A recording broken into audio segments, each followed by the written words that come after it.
guys, so if you haven't seen yet, I just did a 6-month update of Sophia, so definitely go check that out. But I thought while I was already filming that one that I would end up doing a postpartum update on myself and kind of incorporate postpartum things that they don't exactly tell you about at the hospital, giving birth, and aftercare.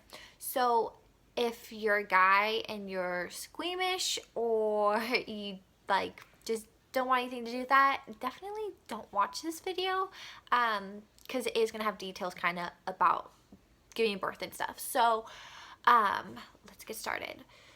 So when I went to go have Sophia, I was 37 weeks, six days. And I went into my doctor's appointment, and for those of you who don't know, because actually I didn't even actually tell anybody this, so this might be news to quite a few of you, but at my I think it was my 22 week or 24 week ultrasound, because I had monthly ultrasounds due to my previous loss. My doctor wanted to make sure my placenta was growing and baby was growing perfectly. So we ended up having monthly ultrasounds and like blood work and the whole 9 yards. So at one of my ultrasounds, the ultrasound technician, after they did the ultrasound, she wanted to consult my doctor or something. So we're just, sitting in the room, like, waiting to see, like, what happened, because we figured they saw something was wrong on the ultrasound. So she came back and had told me that my cervix was already starting to, I can't remember the exact term they called it, but it was already starting to, like, shorten to start to dilate.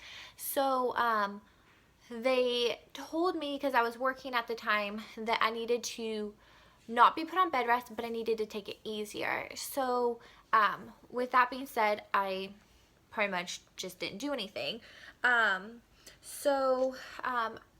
Hitting, I think it was 34, 35 weeks, my doctor wanted to start to check to see if I was dilating, just because my cervix was already showing that it was starting to get ready to dilate on ultrasound. So from 35 weeks to my 37 week appointment, I had dilated a centimeter at each appointment. So on my 37 weeks, 6 days, I was dilated to to 3, almost like 3.5. And my doctor asked if I wanted to do a membrane sweep to possibly get labor going, because I was progressing fast. She said I would probably have Sophia within 72 hours. So I told her to go ahead and do it.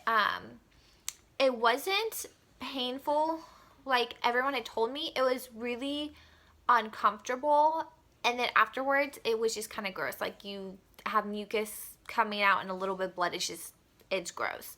And so I started having contractions. Like, as soon as she left the room and I was getting dressed, I started having contractions, like, right away. I remember, like, driving back to our house, and I was, like, I could feel, like, crampy, but I wasn't sure if they were quite contractions or not. So yeah, so there was that. And then we walked every day, because she told me it would be about 48 hours, but it could be 72 hours before I had her. And if it didn't work, she would do another one the following week if I had dilated more, to get stuff going. Because I wanted to have her before Thanksgiving, because my original due date was November 30th, and I think Thanksgiving last year was like the 27th, and I did not want to be pregnant for Thanksgiving, because we live in Washington and all my family lives in Oregon, and the hospital we were delivering at was up here in Washington, and so I didn't want to have to deal with the in labor driving car type thing, like having a baby in the car. So we walked the mall Wednesday and Thursday night we met up with my mom in Oregon. And she could just tell, like, I was in pain, and I wasn't feeling good. And Wednesday and Thursday night, we both ended up in labor and delivery, because I thought, like, well, I was having contractions, and I wasn't sure if it was a real thing or what. Like, I just, like, I didn't know, so I wanted to, like, make sure I was in labor. So we went ahead and Thursday night before we went up to labor and delivery, I met up with my mom, and she's like, first off, she's like, you're huge. But she could just tell, like, I was uncomfortable. Like, I was having contractions all through dinner, and I was just like, I was in early labor and didn't know it. Because when I had my previous daughter, I was induced, and then I got an epidural right away.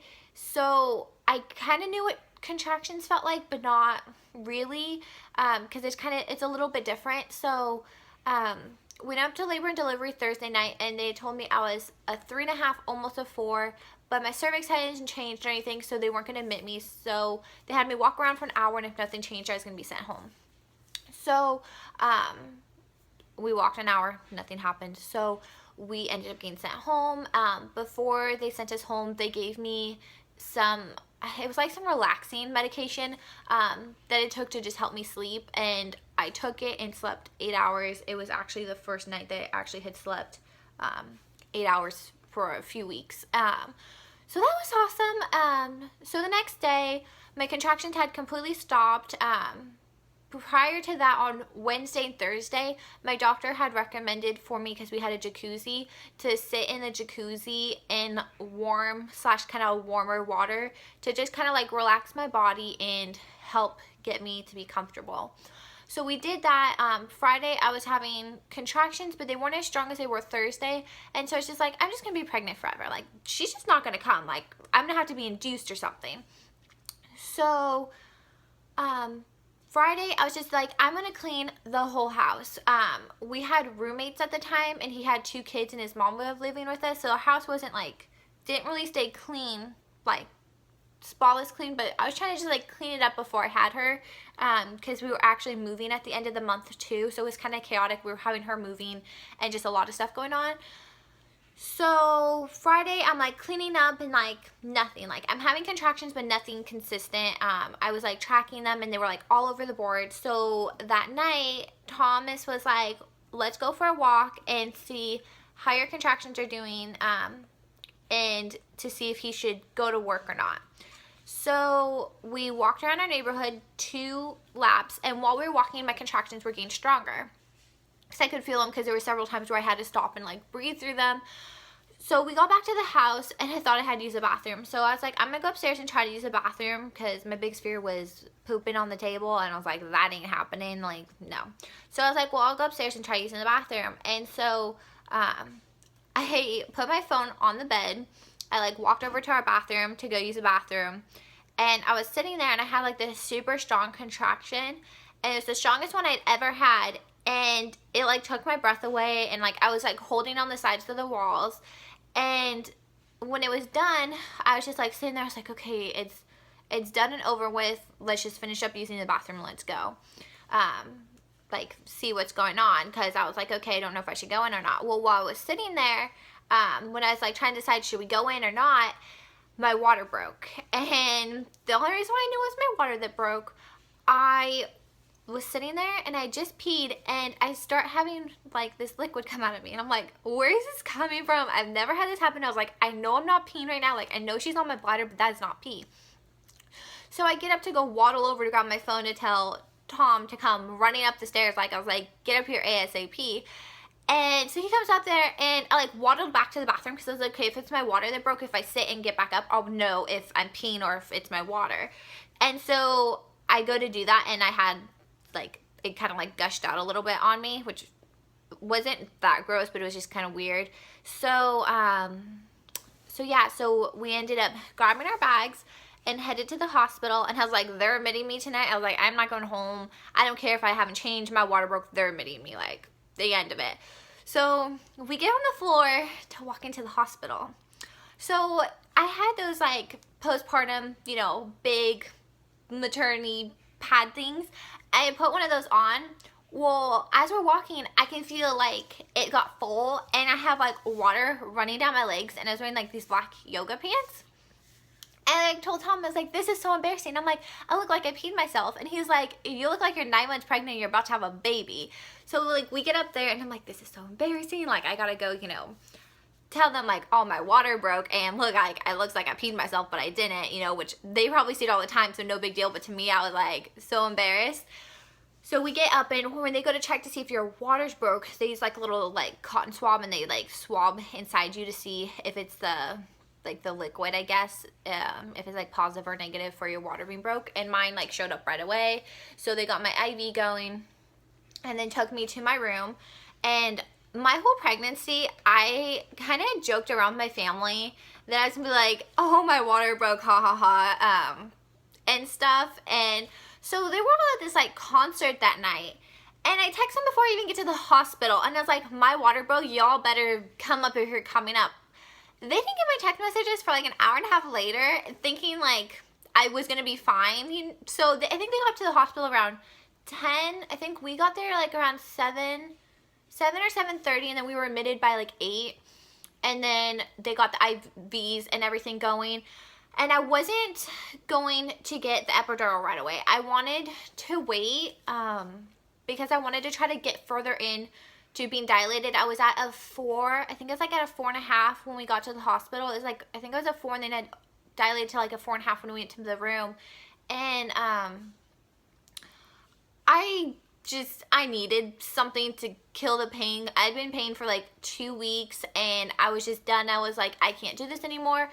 So before they can give you an epidural, you have to have one bag, at least the hospital I was delivered at. They told me you had to have one bag of IV fluids go into you before they could give you the epidural. So they went ahead and gave me the one bag of fluids that I needed. And then I got my epidural, and the guy who did it did an amazing job. I had it in, I think within maybe 2 minutes, like no joke. It was in, they had the medication running in the epidural within maybe like a minute or 2 after that. Like it was the quickest and nicest epidural that like I probably could have asked for.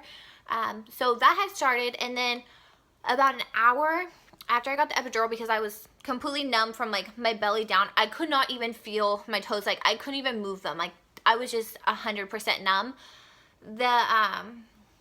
She kept coming in to check on me, and my contractions were off the chart. Like if I was feeling pain, I would have been like probably screaming my head off, because like my contractions were back to back to back for about 2 hours. And then my whole family came up, my mom and dad, my grandma, and my aunt. They all came up to the hospital that night, and then my dad and aunt went back because I was like, well, I'm probably not going to have her till morning or afternoon tomorrow. Like, we didn't quite know. So my mom and grandma decided to stay at the hospital that night, and I think it was around 4, I think it was 4 a.m. They checked me, and I was at a 7. Yeah, I was at a 7, and they're like, okay, it should just be maybe like an hour or 2, and you'll have her. So 6 a.m. rolls around, and that's when they do the nurse switch. And so I think it was like around 5:45, my nurse came in, and she's like, oh my gosh, like her head's right there. Like I was crowning, like I couldn't feel anything. I thought I might have felt her head drop, but I was so numb. I have no idea like what I was feeling. So they went ahead and had me start pushing while my doctor was getting ready to come into the room. And we pushed for about an hour. And right before 7 o'clock, her head wouldn't fit through where she needs to come through at. So they ended up having to just cut just a little like incision cut. And as soon as they did that cut, she wanted out. Like her head popped on out. Like I didn't even push. She just plopped her head out. And her umbilical cord was wrapped around her neck twice. And so I had to stop pushing, and they ended up clamping off the umbilical cord, cut it so it wouldn't be around her neck anymore. And then they pulled, and then they didn't pull, I pushed, and then they put her on my chest for skin-to-skin contact for like an hour or 2. And so, and then Tom was able to cut the umbilical cord after she was out, like the remaining that needed to be cut off. So that wasn't bad. And then it was like by 3 o'clock, she was born at 7:01 on 11, 18, 17, weighing 7 pounds. What was it? Now I can't remember. 701, weighing, I think she was it 701? Yeah, I think it's 701 at 7 pounds, 1 ounce. She's literally, it's 777, and I cannot keep it. I think it was, yeah. I'm pretty sure that's what it was. If it's different, I'll let you guys know in another video. But her literally everything's like 777, and I'm like, so when I call my doctor's appointments, I'm like, did I say that right? But anyways, so we ended up going up to our room, because at the hospital you deliver in one room and then you're taken to another room for recovery. So I think the hardest thing about recovery for me was right after I had her, I have low blood pressure. It just runs in our family. And I also am sort of borderline hypoglycemic, so if I don't have sugar in my blood, it's not good. And right as soon as the epidural wears off, they want you to get up to use the bathroom. And let me tell you, when you haven't felt your legs for 12 hours and then you try to get up to go use the bathroom, it feels weird. When I got up, they tried giving me some food, but it just, nothing sounded good. I was just I just gave birth to a baby. I feel gross. I just, blah. So I went to try to use the bathroom the first time, and I couldn't feel anything. I was like, I can't pee. I can't feel anything down there. I'm so numb right now. And, I could barely feel my legs, but they were, trying to, be like, okay, you need to go. So I was like, okay. So I got up to go.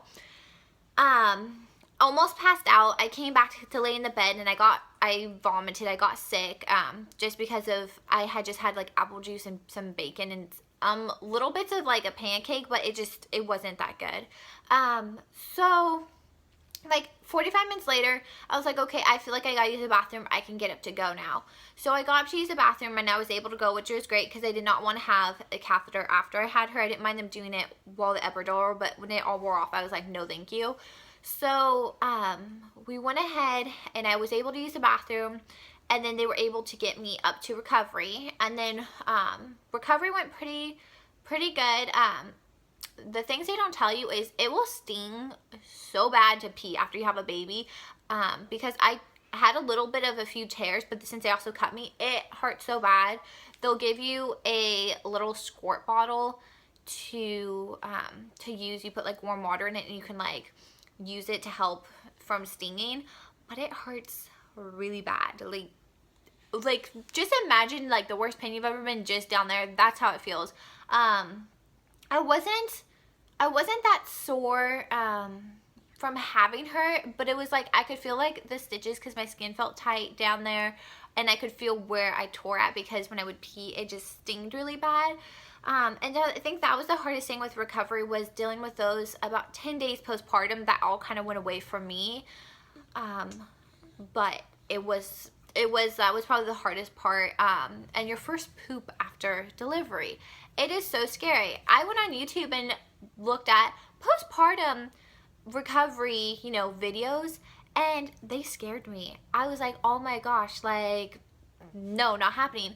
My hospital offered stool softeners. I recommend taking them. I took mine for 3 days, and the day we were getting ready to check out is when I was able to go, and it hurt a little, but it was not near as bad as if I didn't take the stool softeners. Because a stool softener just helps soften your stools versus a laxative makes you go. So if you're able to, I recommend getting stool softeners because those are lifesavers. What else? Oh, witch hazel pads. If you can get, I have some, but I'm not going to get up to show you guys them because I have to go dig through my cabinet.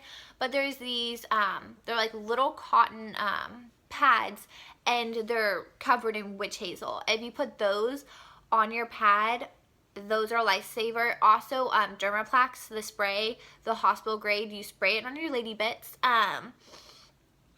And it helps kind of numb you down there so you feel less pain.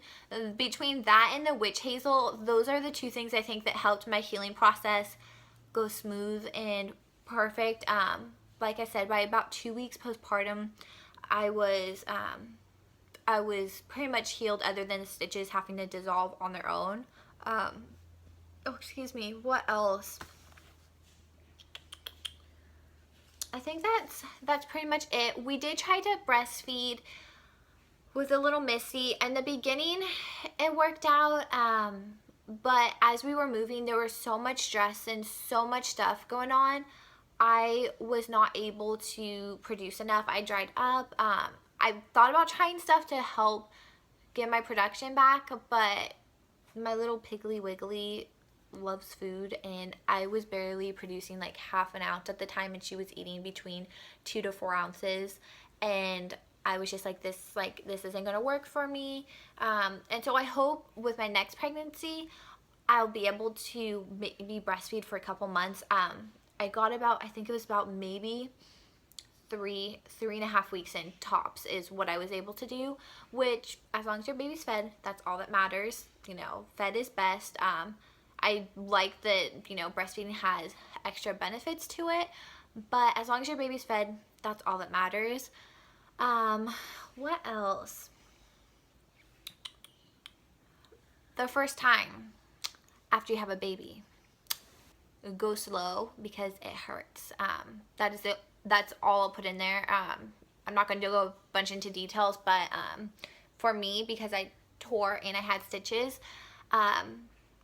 that was also scary. Like, some of these videos on YouTube like scared me, and then talking to some people and some groups I'm in on Facebook, it's just a little, there's some things I'm like, ooh, that's scary. Like, hopefully that doesn't happen to me. Like, some people were like, oh yeah, I had stitches and they like ripped open, and I'm like, no, like, not happening. And so you just have to listen to your body. I guess that's my biggest thing, is listen to your body. You know what your body can and can't take after birth.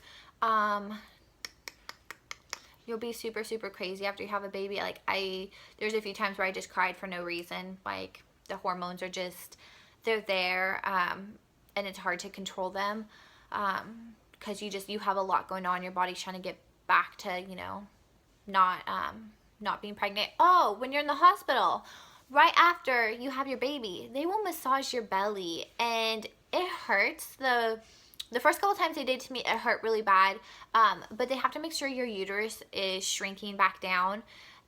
That hurt. That was probably the one thing I didn't like about the hospital, was them doing that. In our hospital, they didn't have a nursery, which I understand them wanting you to bond with your baby, but after being in labor for so long, it would have been nice to not have to worry about her. When we were at the hospital, she didn't really sleep a whole lot. She did, but she didn't. She mostly slept if she was on me, and then when we would try to put her in that little bassinet thing they had, she would just kick out of the swaddle and scream and cry. So that was a little hard, just because like you're tired and you need sleep.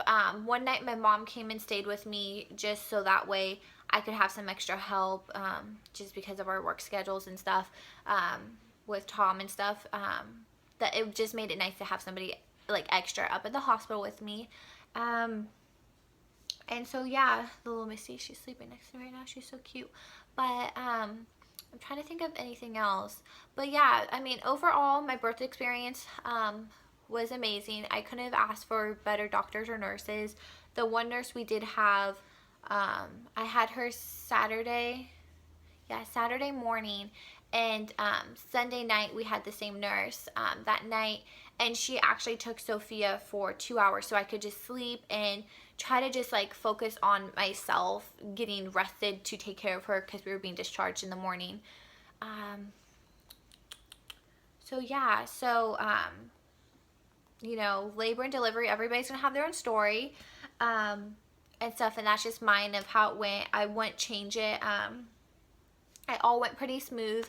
I would get another membrane sweep if it went as well as it did with hers, with getting labor going right away, but everybody's gonna have their own story. I just wanted to tell you guys mine and just kind of give you guys a little insight on kind of how my labor and delivery went with her.